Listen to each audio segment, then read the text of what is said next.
Hello, everybody, and welcome back once again to our last stop on Inside the Headset as we go south into Alabama over near Florence.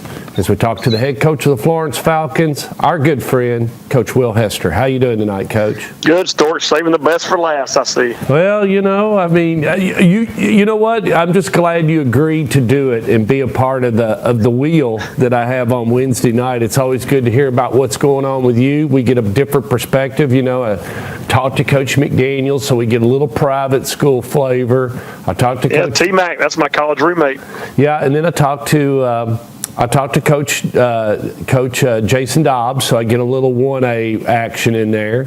Then we talked to Phillip, so we'll go all the way to West Tennessee, find out about what's going on over there. So we, and then I talk a little Williamson County, a little Franklin ball, a little Donnie Webb ball. So, we go around the horn. It's good. We're glad to have you. Well, we listen and we try to keep up with you on Friday night as we continue to do our broadcast up here in Rutherford County.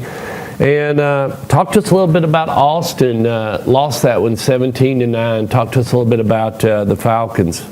Yeah, good team, well-coached team. A lot of tradition here recently of success. It was a great high school football game. Had a lightning delay, as I imagine most people had some weather issues this past week.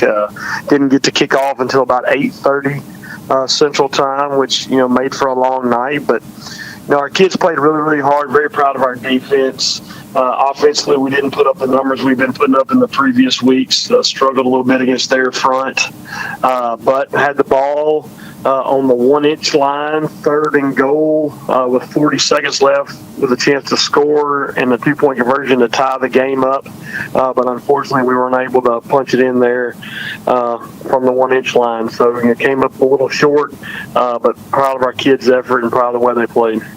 Where are you now, Coach? You played 3 games, but since the Blackman game, where are you feel like with your team? Where have you grown up the most as far as it? I think we just grown up as a team. Our kids have done a great job of coming together as a team and playing for each other and fighting through some adversity. And we got down early in the game against Austin. Our kids fought back and cut it to 1 right before the half, before they scored again to get to that 8-point margin. And then neither team scored in the second half. It was kind of a defensive slugfest in the second half. And we received the ball on our 10-yard line after a punt with about 5 minutes to go and used the entire 5 minutes to drive the ball the length of the field with an opportunity to score there, like I said, at the end, and we're unable to do that. So I was proud of our kids for fighting, but we've got to find a way to finish and win those games when we have the chance. Injury-wise, you okay?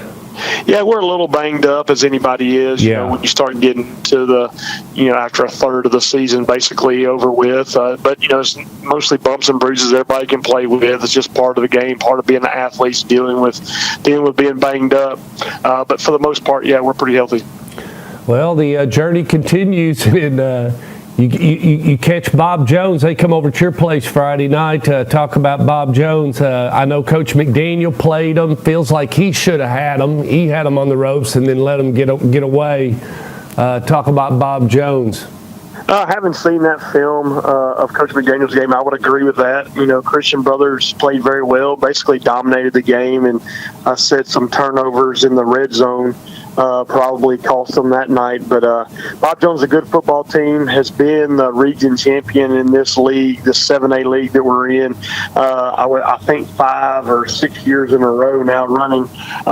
Kevin Rose, their coach, has done a wonderful job there. And, they were the largest school in Alabama for a long time before being split by James Clemens. So Bob Jones has traditionally had a lot of success, got some really good players, got a 5-star defensive back, Jaden Hill, has just committed to Florida here in the past week or so. And so it's going to be another tough matchup, but it seems like I'm learning the hard way that in our league there are no bye weeks. Well, you'll get there. You'll get there. You've done this enough. You'll get there. Yeah, absolutely. I got no doubt about it. Our kids are buying into what we're selling them. It's a process, and it's not going to happen overnight. Our kids keep playing the way they're playing. One of these nights is going to break free, and I think once we do that and start building a little momentum, the sky's the limit for us. Coach, if you get up to Murfreesboro, you get back up this way, let me know, and we'll chat soon. All right, sounds good, Stork. See you, buddy. Good luck. See you. Bye.